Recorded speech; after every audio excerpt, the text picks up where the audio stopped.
Sous la présidence du chef de l'État, M. Patrice Talon, le Conseil des ministres s'est réuni ce mercredi 25 septembre 2024 et a débouché sur les décisions que voici. Au chapitre des mesures normatives, ont été adoptés les décrets portant modification des statuts de l'Agence nationale de l'alimentation et de la nutrition et ceux de l'Agence béninoise de sécurité sanitaire des aliments, puis celui portant abrogation du décret numéro 2009-245 du 9 juin 2009 portant création, attribution, organisation et fonctionnement du Conseil de l'alimentation et de la nutrition.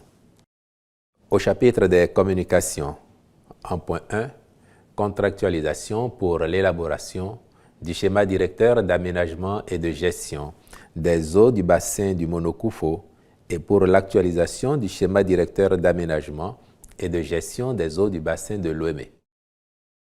Des 4 ensembles hydrographiques catégorisés dans notre pays, seul celui de l'Ouémé dispose d'un schéma directeur finalisé en 2013 et adopté en 2015, soit depuis une dizaine d'années. Il est donc opportun qu'il soit actualisé en vue de la prise en compte des nouvelles orientations intervenues dans le cadre de la gestion concertée des ressources en eau. Par ailleurs, à ce jour, celui du Monokoufo et la portion béninoise du bassin du fleuve Niger n'en disposent pas. En outre, les diligences sont engagées afin de doter la portion nationale du bassin de la Volta du même instrument de pilotage. La réalisation de ces schémas directeurs est nécessaire pour, à terme, favoriser la création d'une agence nationale des bassins hydrographiques, la finalité étant de gérer plus efficacement les ressources en eau du pays en lieu et place d'agences réparties par bassin. En point 2, contractualisation pour la réalisation des travaux de forage d'exploitation à gros débit destinés à l'alimentation des systèmes d'approvisionnement en eau potable multivillages dans les départements du Borgou, de l'Atakora et de la Donga et pour la surveillance et le contrôle des dits travaux. Ces travaux portent en tout sur 177 forages destinés à desservir 47 systèmes d'approvisionnement en eau potable multivillages dans ces départements. Ils viennent renforcer les projets et programmes en cours pour le développement des infrastructures hydrauliques en vue d'atteindre l'accès universel à l'eau potable au Bénin, particulièrement en milieu rural. Dans ce cadre, de nombreux autres lots ont déjà été attribués par appel d'offres, cependant que ceux relatifs aux présents travaux ont été infructueux. C'est donc pour éviter que cette situation compromette l'atteinte des objectifs que le Conseil a autorisé la contractualisation avec divers cabinets et entreprises aux fins de l'exécution diligente des marchés concernés dans un délai de 10 mois. En point 3, approbation des coûts de cession des logements sociaux et économiques. Pour rappel, lors de sa séance du 20 avril 2022, le Conseil des ministres avait déjà validé les critères d'attribution des 10 logements ainsi que les modalités de leur commercialisation. Celles-ci ont, depuis lors, fait l'objet des diligences requises pour stabiliser les coûts de cession.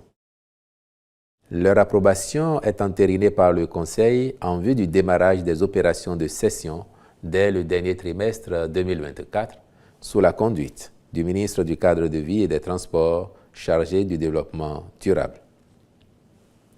Au chapitre des rencontres et manifestations internationales, il a été autorisé la célébration de la 44e Journée mondiale de l'alimentation et de la 28e édition du Téléfood le 16 octobre 2024 à Zakota, dans le département du Zou, puis la participation du Bénin à l'Assemblée générale du Réseau international des organismes de bassin du 6 au 10 octobre 2024 à Bordeaux, en France, à la 47e session de la Commission mixte FAO-OMS du Codex Alimentarius du 25 au 30 novembre 2024 à Genève, en Suisse.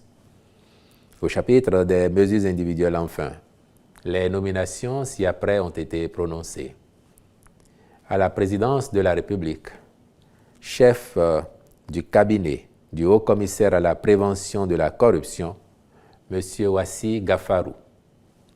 secrétaire général du Haut Commissariat à la prévention de la corruption, M. Olivier Charles Atindéou, je vous remercie.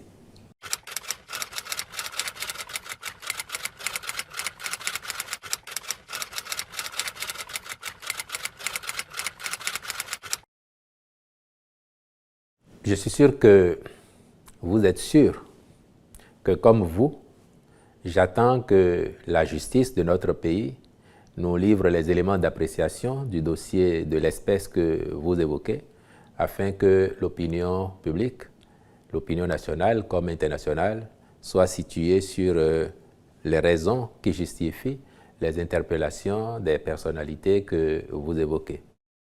Vous parlez de procédures, je ne suis pas qualifié pour les apprécier, mais je sais que s'il y a des incidents de procédure, cela se plaide devant les tribunaux et je voudrais que nous fassions tous confiance à la justice de notre pays pour nous situer et pour demain, le cas échéant, connaître d'un procès relativement à la matière dont vous parlez.